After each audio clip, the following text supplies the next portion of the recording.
Hello and welcome to the Irish History Podcast. My name is Finn Dwyer and this is the Jack the Ripper Murders and Irish Connections. There's scarcely a more famous murder in history than those committed by Jack the Ripper, the man who brutally killed 5 women in the Whitechapel area of London in the autumn of 1888 has haunted our imaginations ever since. The case has spawned an industry with countless books, films and podcasts, as well as a pretty disturbing and crass tourist industry in London. However, in spite of all this coverage, when you think about it, you probably know very little history about the case. A minority of you might be able to name some of his victims, and less still would know anything about who they were or why they were killed. In this special podcast, I interviewed the historian Hallie Rubenhold, whose latest book, The Untold Lives of the Women Killed by Jack the Ripper, has challenged how we look at and understand this case. Hallie's book is easily the best I've listened to or read this year. It takes a very different approach to most books on the case. It scarcely mentions Jack the Ripper himself, instead focusing, as the title suggests, on the 5 women who were his victims. For the first time, these 5 women are put centre stage in their story. And through this approach, Hallie helps us understand why these shocking murders took place. This research also shed light on some fascinating Irish connections to the case, often lost in books that obsess about the gruesome nature of the murders and who the mysterious killer really was. Now to the podcast. While everyone is probably aware of what the Whitechapel or Jack the Ripper murders were, I started by asking Hallie to explain precisely what we're talking about. So the murders committed by the malefactor, otherwise known as Jack the Ripper, it's generally agreed upon, were committed between the 31st of August and the 9th of November, 1888. And it is also generally agreed that there were 5 women who were killed in that time. And the first one was Marianne or Polly Nichols. The second was Annie Chapman. The third was Elizabeth Stride. The fourth was Catherineeros. And the fifth was Mary Jane Kelly. And all of these took place, with the exception of the murder of Catherineeros, within Whitechapel. Catherineeros was murdered just over the line in the boundaries of the city of London. But all of them, at the very end of their lives, lived in this part of Whitechapel, though that is certainly not where they all started their lives. Jack the Ripper was never caught. He was never brought to trial, and so the mystery of who he was continues to persist, and it's something that we as a culture have been obsessed with for nearly 131 years. The story of the murders tends to focus on their brutality and the horrific mutilation of the women at the expense of actual historical detail. Now, Hallie's book provides a fascinating backdrop to life in the Whitechapel area of London, a poor working class community. She explains how Irish immigrants were very much part of the backdrop to this story, and indeed wider life in London in the 1880s. The Irish really started immigrating to London in the 18th century, and Ireland was full. England was full of Irish, but particularly London, the cultural life in London, a lot of the playwrights, the actors, not to mention quite a lot of the servant class, the working class, were composed of a lot of Irish immigrants. And obviously the Irish kept coming throughout the 19th century, certainly after the famine and during the famine. That was a massive time of Irish immigration. And yes, they were part of this very rich tapestry of life and working class life. And that isn't to say that many Irish people didn't, scale the heights or enter into the middle classes. And a lot of people who immigrated actually were middle class as well. The story of these murders is a story of poor working class women. I asked Hallie to paint a picture of general life for women in these communities and what brought them to Whitechapel in 1888. Yes, yeah. This is, obviously Victorian life was incredibly precarious, especially if you were poor. But for most people, it was precarious. And especially if you're a woman, it was very precarious because there were so many rules that society placed around you that you had to navigate around in order to have a respectable life. And circumstances made it very difficult for women always to stick to those rules. This idea that really that in order for a woman to have a function in life, she had to be a wife and a mother. That was a woman's function. That was really the only career that was considered open to her. And if she had failed at that, if she had proven herself to be a bad mother or a bad wife, or she failed to get married, or she had sex outside of marriage, or any of these things, society saw her as a complete failure. And life was very difficult. You have to think that women's work didn't pay well at all. And it was designed not to pay well because women were not meant to be the breadwinners. They were only meant to augment a family's income. So if a woman found herself alone, if her husband died, or if he abandoned her, or she found herself single and, with a child, it was incredibly difficult for her to support that family or to support herself without the assistance of a man. So she then had to enter into all sorts of what would be considered illicit attachments to men, and then she experiences the society's scorn and the moral degradation. There's no getting around it. The deck was stacked against women no matter which way you turned.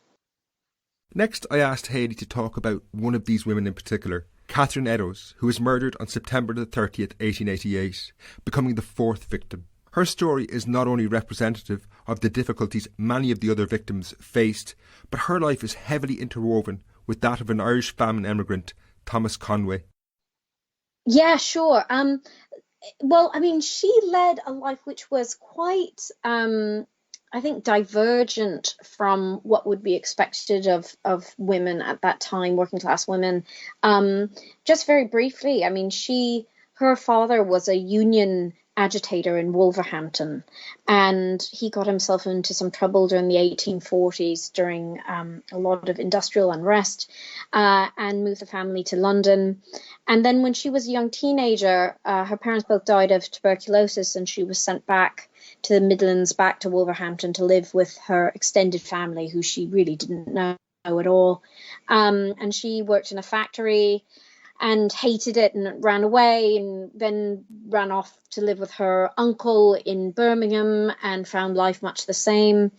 And then when she was living in Birmingham, she met up with a man who was a traveling salesman of ballads and what are called chapbooks, so little kind of readers, little books that peddlers sold, little story books. And his name was Thomas Conway. And Thomas Conway was Irish. He was from County Mayo, and he had come over during the famine, and he had lived for some time in Yorkshire, in Beverley, around Hull, and took the Queen's shilling and joined the army, and ended up being sent to India to help put down what was called the Sepoy Mutiny, and was in such poor health that he ended up spending a lot of that time in a hospital in Madras, and then coming back to England and being discharged. And he was unfit for service because he had very poor chest. They didn't know what asthma was at the time, and quite often it was diagnosed as rheumatism. And it's possible he was asthmatic, which meant that he couldn't take on heavy lifting and, the sort of work that labourers would be doing. And, he was uneducated. He couldn't write his name. We don't know if he could read or not, because reading and writing were often taught separately.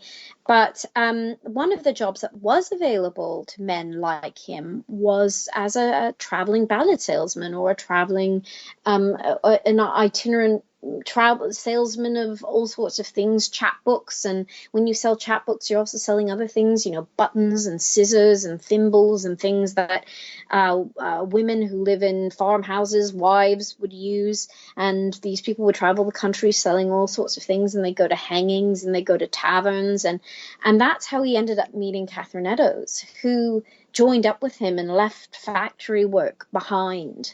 And the two of them tramped the roads together. Quite literally, they tramped. That's what tramping was. They tramped the roads together all over England, the Midlands, a bit of the north, and then eventually came down south.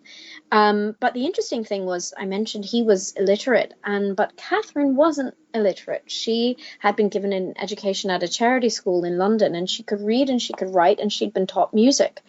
So it's interestingly, one of the things I found was that it was always said that he wrote these ballads, and he wrote ballads and he sold them and they performed them, which is how you sold your ballads. But it would have been Catherine who was writing down these ballads. They may have composed them together, but it was certainly she was the one who was writing them down. While this life on the road is sometimes portrayed as romantic, this wasn't the case. Indeed, it was this life that saw Catherine pushed further to the margins and into extreme poverty. Whichever option you chose when you were poor, it was never a good one. So, you're right, this kind of itinerant life was very romanticized, but the realities were, pretty bloody awful. You're sleeping outside in a ditch quite a lot of the time. And when the weather's bad, you can go into a casual ward at a workhouse. But I mean, the workhouses were horrific places. And, Catherine found that she had to give birth in a workhouse infirmary. And, these were extremely unsanitary, just filthy places, where a pregnant woman was given a bed next to somebody with, some contagious disease, and the toilets were overflowing, and, they didn't really understand bacteria that well at that time, how it worked. And it was a terrible life. You didn't know when you were going to eat next. You didn't know where you were going to sleep next. People got tired. People got sick. It's raining. It's snowing. You're on the road. It's not a romantic life. Conway and Eddowes would eventually settle in London, but their relationship was extremely abusive, and Catherine, or Kate as she was known, developed an increasingly problematic drinking habit. By 1888, she and Conway had split up, and Catherine, remaining in poverty, lived with a man called John Kelly. Extremely poor, the two could not always afford accommodation, and she left Kelly on the night of the 29th of September 1888, looking for somewhere to sleep. She was found horrifically murdered in the following hours.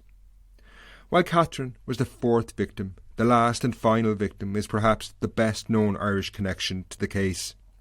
Mary Jane Kelly is frequently said to have been from Limerick. However, in her research, Haley suggests Mary Jane may not have been Irish at all, and in fact is a somewhat mysterious figure who may well have come from a wealthy background originally.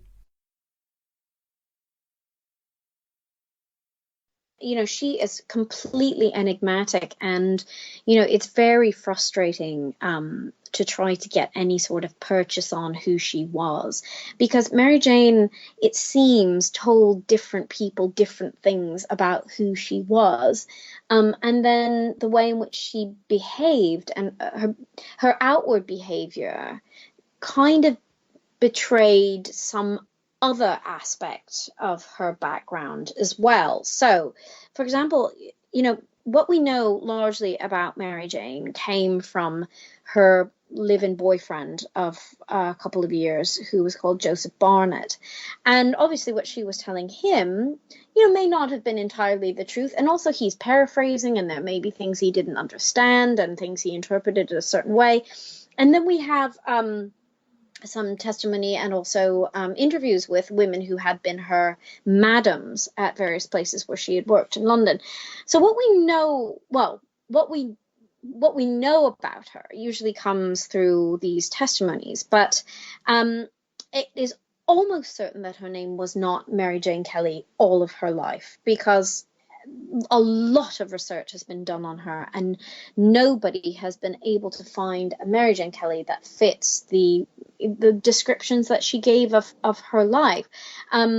She is said to have originally, or her family had come from Limerick, and they moved to Wales, and they'd lived for some time in Cardiff. She claims to have lived in Carmarthenshire or Carnarvon at some point. It's uncertain which. And at some point, she claims to have married a miner whose surname was Davies. Obviously, that's, as common as Smith in Wales. And he died in a mine explosion. And absolutely none of these things have been verified. We don't even know an actual date of birth for her. But what we do know is that at some point Mary Jane came to London, and interestingly enough, she went right into high-class sex work. Now, from the work I've done, and a lot of my past work has been in studying the history of prostitution. And there are certain patterns in prostitution that seem to be consistent throughout the 18th and 19th and into the early 20th century. And that is, you don't just wake up one day and find yourself in high-class prostitution. That you have to get there in the same way that people rise and fall in society. Such was the case with sex work in the 18th and 19th centuries as well. So Mary Jane would have had something which made her presentable, something which gave her a veneer of polish. Often young women who went into sex work in the upper echelons had some sort of education. They came from the middle classes. And Mary Jane Kelly certainly, from what other people said about observing her, and this is where you can't hide your class background. It's very difficult to hide an education in the 19th century.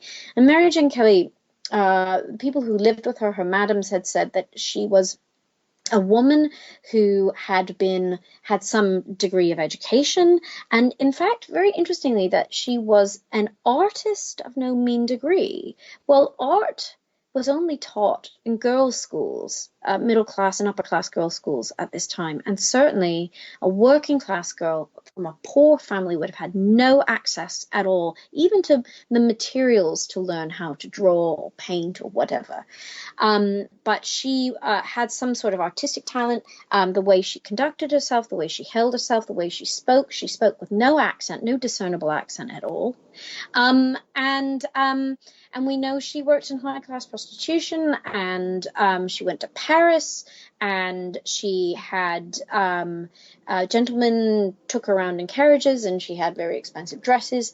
And we also know that it seems almost, I would say certainly, from the evidence that has been left behind, that she was trafficked to Paris and was able to escape. It's possible that she had some command of French, and if you had some command of French, you could report what had happened to the prostitution police, and they were under obligation to let you go.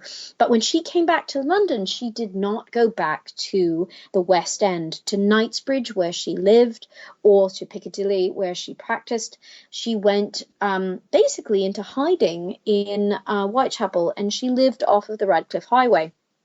And that was very, very unusual, because the way high-class prostitution operated in the West End is that you had any number of other houses you could go to, women you could call on who were madams, or clients even. Everyone, you were never completely isolated. So the fact that she didn't go back to high-class prostitution, but instead went to the very lowest end, really demonstrated she was hiding from somebody. We also know that a man came looking for her at one point, and she was hiding from him.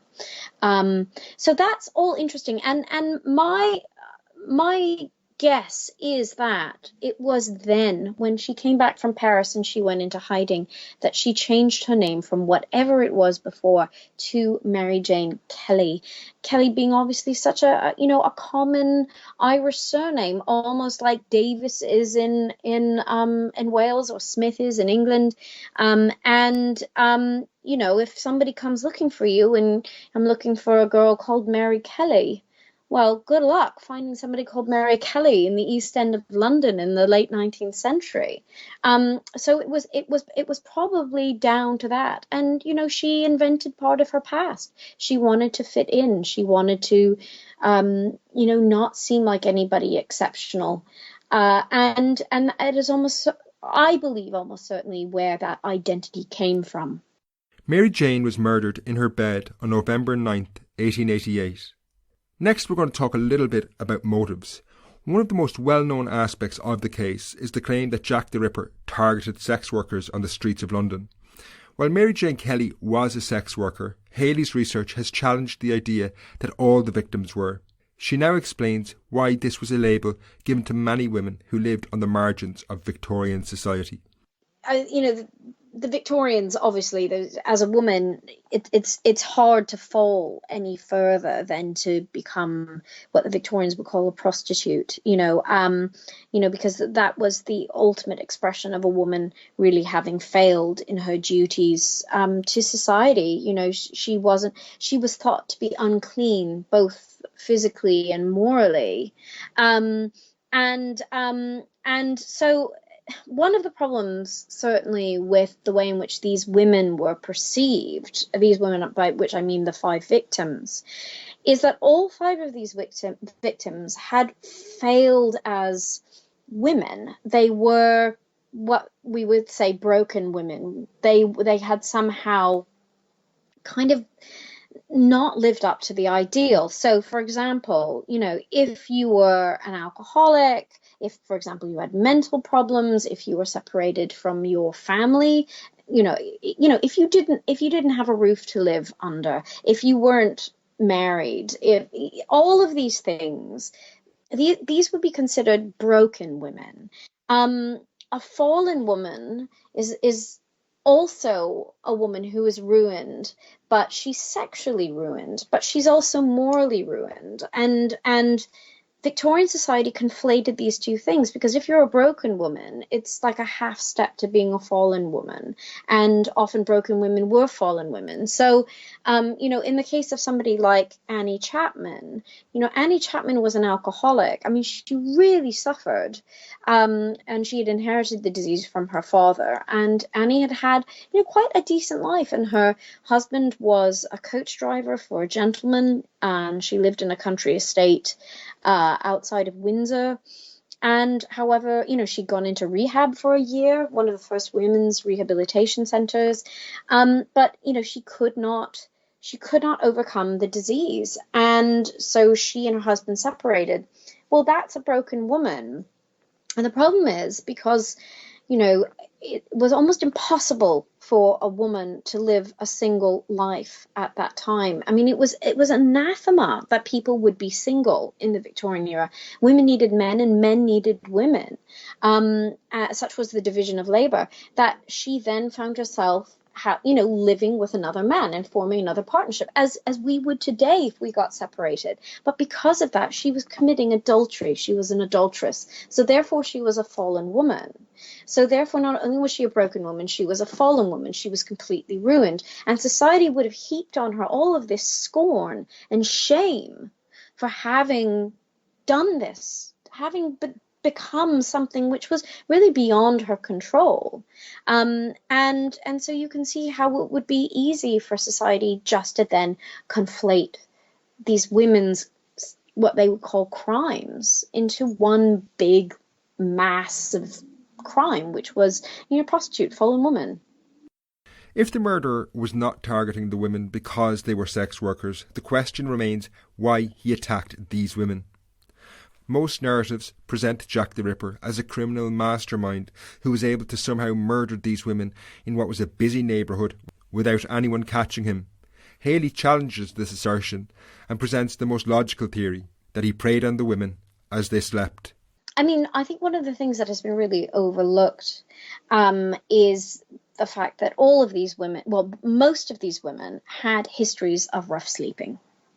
And certainly where Annie Chapman was killed, I mean, I think it was the day after they cleared the body away, a man was found sleeping in that exact same position where she was found. And that area where she slept in was known as a place rough sleepers slept. Catherineeros was known as, I mean, she slept rough for almost more than half of her life. And not only that, but several women came forward after her murder to say, oh, I know her. She sleeps rough with us. Polly Nichols slept rough. She was picked up in Trafalgar Square for sleeping rough. It's just ridiculous that, I mean, there is no evidence that Jack the Ripper had sex at all with his victims. It seems so obvious when London at this time was full of rough sleepers, and we know these women didn't have, these three women that I mentioned didn't have money for their DOS that night at all and were out on the streets. And this kind of belief that they were prostitutes. And then obviously, Mary Jane Kelly was killed in her bed. She was the last one. Of course, he would have changed his modus operandi when everybody was looking for him, so it made sense to kill indoors. And it just, the kind of disbelief, the fury that I'm getting from the Ripperology community, that I would even suggest this, that is absolutely preposterous. What is preposterous is not actually questioning any of the evidence, which they haven't done, that these women were prostitutes. It's this idea that somehow something's written in a police report, it has to be true, when nothing else stacks up around it. And it's like it's gospel, and they are absolutely, I think, terrified of considering an alternative to this, because it would overturn, years and years of their machinating and their putting together theories and their discussions, and and they feel the sense of ownership over the story, and so they're not willing to contemplate this. I think it makes much more sense than to suggest they were sex workers, because there is absolutely no evidence in the case of these three women that there was. I mean, it's circumstantial, and there's plenty of evidence to the contrary that they were sex workers as well, such as their death certificates. The only person who was called a prostitute on her death certificate is Mary Jane Kelly, for whom we have a very long trail of evidence that all stacks up. The others are not called prostitutes. Well, why wouldn't that be, when the inquest has heard all of the information about who these women were, what they were doing, and then write up the death certificates after they hear all this information and decided that they couldn't be called that. So it just seems preposterous to me, basically. Finally, I couldn't finish the interview without asking Hallie about the book's conclusion. The conclusion of the five is one of the best I've ever come across. Rather than just summarise the argument, it questions if our attitudes have changed much since the 1880s and makes us really think about how we, as a society today, treat similar cases. Recently, there was a documentary about the Yorkshire Ripper, and basically Liza Williams, who did this documentary, she was the director, and she made it, basically said that the reason why the Yorkshire Ripper wasn't caught was pretty much the same reasons that that Jack the Ripper wasn't caught, was because the police were looking for a killer of prostitutes. And, this belief that any woman out on the street at night was a bad woman, and that prostitutes are bad women, that there are bad women, and somehow bad women deserve to die. Bad women get what they deserve. And, and it's extraordinary. We may not recognize this in ourselves, but a lot of these beliefs are so deeply entrenched in our society. So that, for example, recently, I think the case that you were referring to that I mentioned in my conclusion is the Suffolk Strangler case. And the judge at the summing up of that, and this was, I believe it was 2007, I think, felt compelled to tell the jury, to remind the jury that they had to lay aside their prejudices because the women who were killed were believed to be sex workers, and that it didn't matter what their lifestyle was, and it didn't matter what drugs they took, and it didn't matter what they drank or what they did, that at the end of the day, these women did not deserve to be murdered. And the fact that he had to tell the jury this in the 21st century, I think, is pretty shocking. But it says everything. It says that, these beliefs are still with us and they still persist.